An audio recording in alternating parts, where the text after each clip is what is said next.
Первая группа по изучению гагаузского языка была набрана научно-исследовательским центром имени Марии Маруневич год назад. На данный момент учащиеся завершили уровень А2 и вскоре приступят к уровню Б1, отметила директор научно-исследовательского центра Гагаузии Ирина Константинова. Сейчас в группе А2 26 человек обучающих сдали тесты и сдали их с большим хорошим отрывом, с хорошим баллом.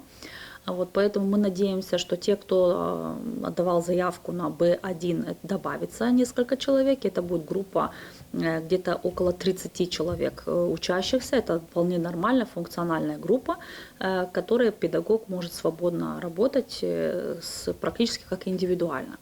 Чем хорошо, что эти курсы проходят в онлайн, это очень хорошая возможность для всех, кто проживает за пределами города Комрат.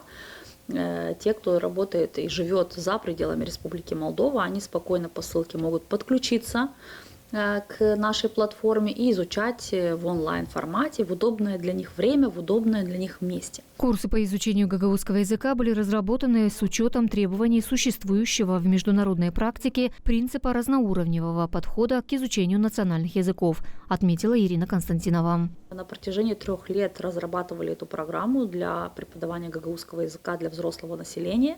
Мы учитывали европейские стандарты уровня владения языком, поэтому разработаны все уровни обучения, то есть А1, А2, Б1, Б2 и С1, С2. Это очень серьезный научный продукт, который был представлен на научном мероприятии. Это был конкурс научных разработок, и мы в прошлом году выиграли золотую медаль именно благодаря этой хорошей, прекрасной системе владения гагаузским языком.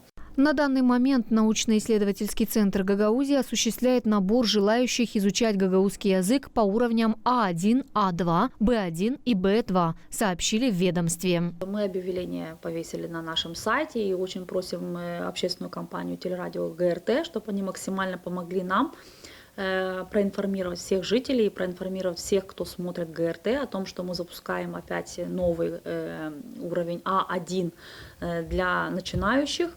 И просим всех по нашему телефону на наш официальный сайт научного центра оформить свою заявку. Заявки оставлять на электронную почту. В ней необходимо указать фамилию, имя, отчество, возраст, номер телефона, адрес, электронную почту. К письму прикрепить копию паспорта. Алена Терзи, Владислав Кыса и Ирина Резунец. ГРТ Новости.